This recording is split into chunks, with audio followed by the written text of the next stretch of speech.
adduunyadan aynu ku noolnahay si kasta oo mushkiladaheeda iyo caqabadaheeda u fara badan yihiin darajaadkeeda jaranjarada lagu koraa waa dulqaad.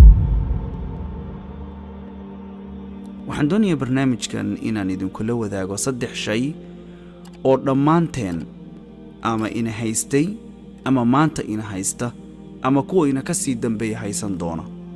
maxaa yeelay bini'aadam baynu kulligeennahay. 3dan shay waxay qofka bini'aadamka u diidaan in uu horumar gaaro. qodobka koobaad wuxuu yahay shayga liyada shakiga iyo kalsooni la'aanta uu qofku naftiisa ka qabo oo haddaan dad hor istaago lama hadli karo waan ka xishoonaya, haddaan damcayna wax qoro oo talooya akhrisanaya, haddaan shaqo cusub damcayna bilaabo waan ka cabsanaya, waan ka baqaya, waxaan leeyahay haddaan shaqadan ka tago ama shaqo kale waaya ama taas ugu fiicnaan weyda ama sidaan rabay ay ii noqon weyda. shakigaasa wuxuu keenaa qofku inuu curyaamo.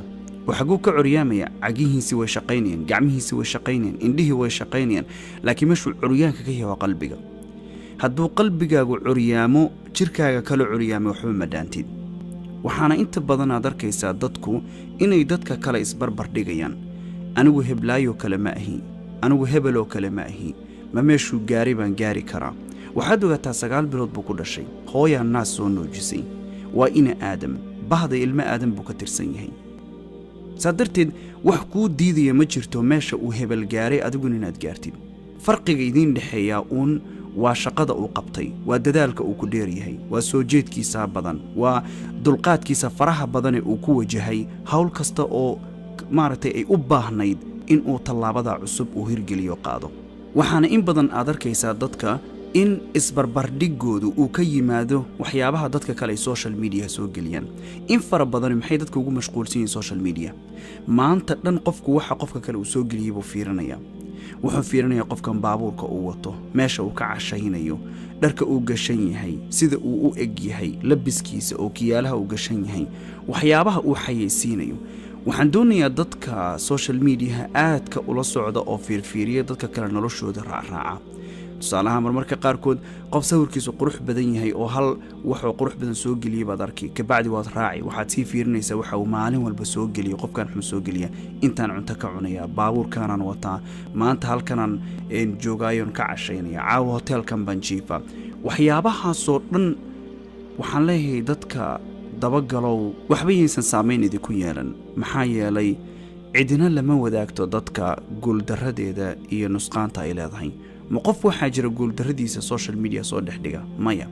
qof walbaaba intiisa yartaa ee uu qurqurxiyey ee sakanada yar uu intuu qaadaya xataa culayska ku ahayd oo soo qaaday buu kuu soo bandhigaya.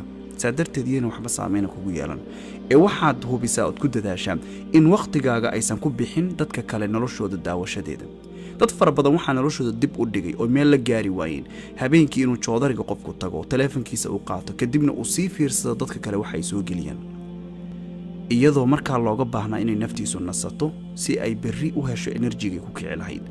waxaana ka wadaa daawashada shay kasta oo social media la soo geliyo. xataa videogan haddaad fiirsanaysid oo kale waxbaad ka baranaysaa dabcan, sax? kan xataa ma mudna inaad wakhtigaaga gelisid adoo caawa joodariga tagtay.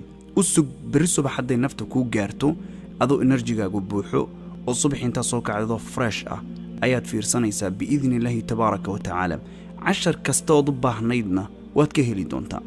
laakiin wakhti walba naftaadu waxbay u baahan tahay inay qabato. waxay u baahan tahay sii wakhtigeeda hurdada sii, wakhtigeeda jimicsiga sii, wakhtigeeda wax akhriska sii, wakhtigeeda eheladeeda iyo qoyskeeda ay tahay sii, wakhtigeeda shaqada sii. naftu jadwal maalmeedkeeda mid walbaaba meesha uu yaallo dhig.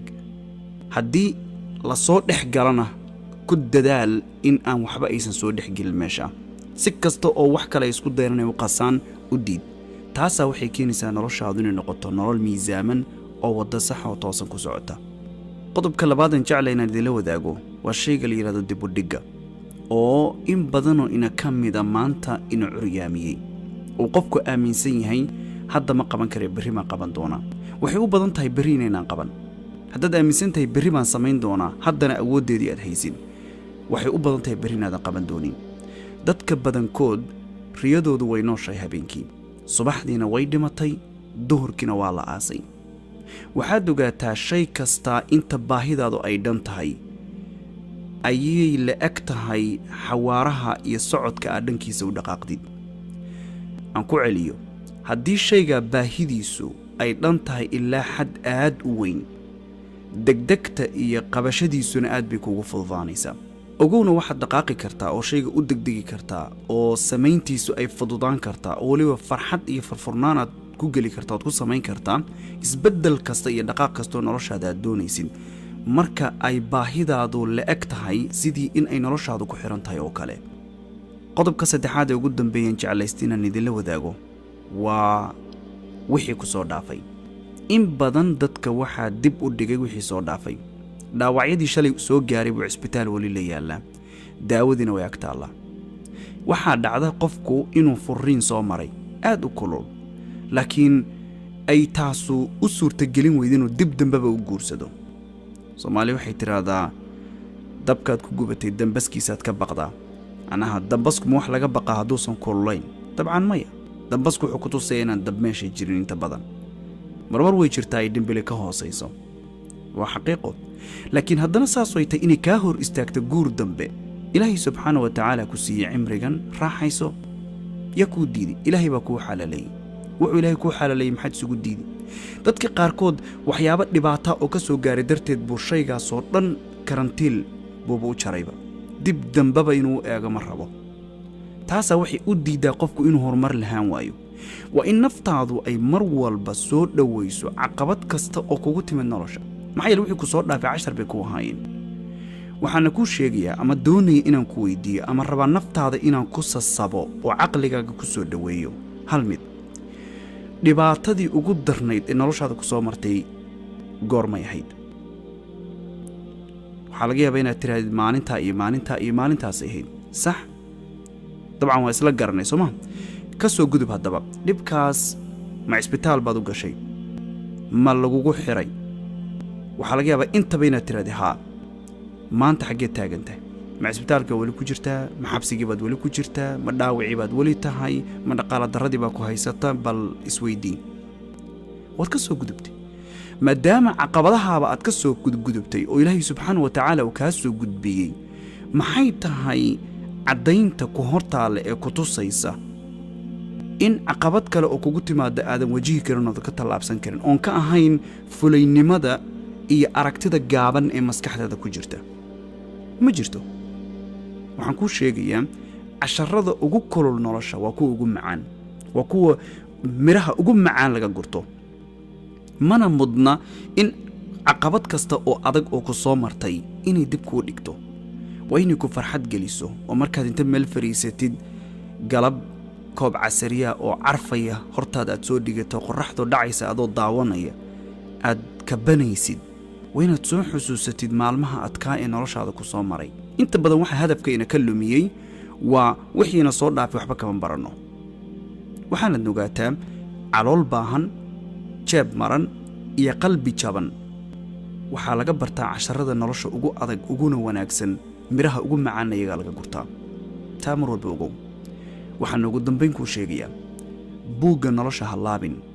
markay mushkilada kugu yimaadaane baalka rog oo mid cusub bilow. waxaadna mar walba ku dadaashaa inaadan quusanin. ogowna albaabada fursaduhu waxay isu furaan cidda garaacda.